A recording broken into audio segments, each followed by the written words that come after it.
মাননীয় সদস্য জনাব মোহাম্মদ আব্দুল খালেক, সাতক্ষীরা ২, আপনি উত্থাপন করুন। ধন্যবাদ। মাননীয় স্পিকার, আপনাকে ধন্যবাদ। আমি মোহাম্মদ আব্দুল খালেক, ১০৬ সাতক্ষীরা ২ তারকা চিহ্নিত প্রশ্নটি মহান সংসদে উত্থাপন করলাম। আমার উত্থাপনীয় বিষয় হলো, প্রশ্নের বিষয় হলো, ধর্ম বিষয়ক মন্ত্রী মহোদয় অনুগ্রহ করিয়া বলিবেন কি, সাতক্ষীরা জেলায় সরকার কর্তৃক গৃহীত মডেল মসজিদ ও ইসলামিক সাংস্কৃতিক কেন্দ্র নির্মাণ প্রকল্পের আওতায় কতটি মডেল মসজিদ নির্মিত হয়েছে, কতটি নির্মাণাধীন রয়েছে এবং এসব প্রকল্পে মোট কত অর্থ ব্যয় হয়েছে। এছাড়া জেলার বিভিন্ন ধর্মাবলম্বী জনগোষ্ঠীর ধর্মীয় উপাসনালয় উন্নয়নের লক্ষ্যে মন্দির নির্মাণ বা সংস্কারের জন্য সরকারের কোনো প্রকল্প গ্রহণ করা হয়েছে কিনা। ধন্যবাদ মাননীয় স্পিকার। মাননীয় সদস্য, আপনাকেও ধন্যবাদ। তারকা চিহ্নিত প্রশ্ন ২, ৩, ৪, ৫ সংসদে উত্থাপিত হল। মাননীয় ধর্ম বিষয়ক মন্ত্রীর পক্ষে মাননীয় স্বরাষ্ট্রমন্ত্রী জনাব সালাউদ্দিন আহমেদ। ধন্যবাদ আপনাকে। ধন্যবাদ মাননীয় স্পিকার। আমি ধর্মমন্ত্রীর পক্ষে প্রশ্নের জবাব দিচ্ছি। মাননীয় সদস্যকে ধন্যবাদ জানাই।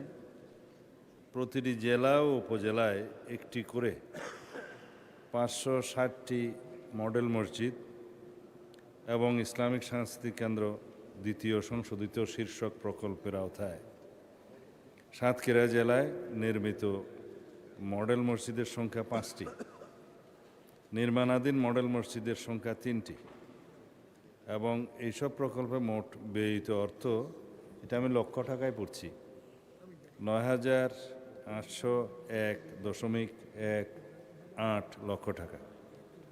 এছাড়া হিন্দু ধর্মীয় কল্যাণ ট্রাস্টের মাধ্যমে ২০২৫-২৬ অর্থ বছরে সাতক্ষীরা জেলার জন্য ৮,৭২,০০০ টাকা বরাদ্দ প্রদান করা হয়েছে। সাতক্ষীরা জেলার বিভিন্ন ধর্মাবলম্বী জনগোষ্ঠীর ধর্মীয় উপাসনালয় উন্নয়নের লক্ষ্যে মন্দির নির্মাণ এবং সংস্কারের কোনো পরিকল্পনা আপাতত নাই। ধন্যবাদ মাননীয় স্পিকার। মাননীয় মন্ত্রী, আপনাকেও ধন্যবাদ। মাননীয় সদস্য জনাব মোহাম্মদ আব্দুল খালেক একটি সম্পূরক প্রশ্ন করতে পারেন। ধন্যবাদ আপনাকে। ধন্যবাদ মাননীয় স্পিকার। ইতিমধ্যে সাতক্ষীরা জেলা হেডকোয়ার্টারে মডেল মসজিদ নির্মাণের জন্য স্থান নির্বাচন করা হয়েছে এবং অধিগ্রহণের প্রক্রিয়াধীন। কিন্তু জেলা হেডকোয়ার্টার থেকে যেখানে মসজিদ নির্মাণ করা হচ্ছে জায়গাটি অনেক দূরে, জনবসতিহীন, সেই এলাকায় কোনো জনবসতি নাই।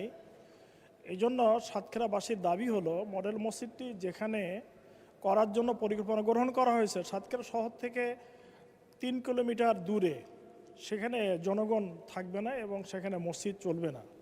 এই জন্য আমার প্রশ্ন হলো যে মসজিদটি এই দূরবর্তী এলাকা থেকে জেলা হেডকোয়ার্টারে অর্থাৎ জেলার প্রাণকেন্দ্রে স্থাপন করার জন্য কোনো পরিকল্পনা গ্রহণ করবেন কিনা মাননীয় মন্ত্রী। ধন্যবাদ মাননীয় স্পিকার। ধন্যবাদ মাননীয় সদস্য। মাননীয় মন্ত্রী। ধন্যবাদ মাননীয় স্পিকার। আগের উত্তরেই বলেছি যে সাতক্ষীরা ২ নির্বাচনী এলাকায় এই প্রকল্পের আওতায় ৩টি মডেল মসজিদ আছে। জেলা মডেল মসজিদের জমি পাওয়া যায়নি, মাননীয় সদস্য যা বলেছেন। সদর উপজেলা মডেল মসজিদের নির্মাণ কাজ চলমান এবং দেবহাটা মসজিদের মসজিদের উদ্বোধন করা হয়েছে। মাননীয় সদস্য যেটা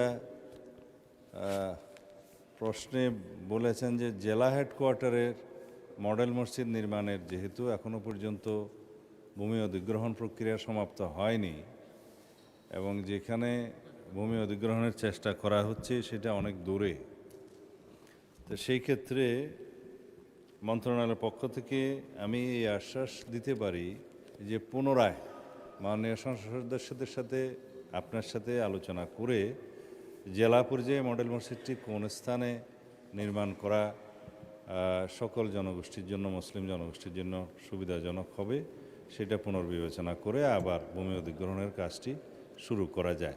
ধন্যবাদ মাননীয় স্পিকার। আপনাকেও ধন্যবাদ মাননীয় মন্ত্রী। এ প্রসঙ্গে একটি সম্পূরক প্রশ্ন করবেন নোয়াখালী 2 আসন থেকে নির্বাচিত মাননীয় সদস্য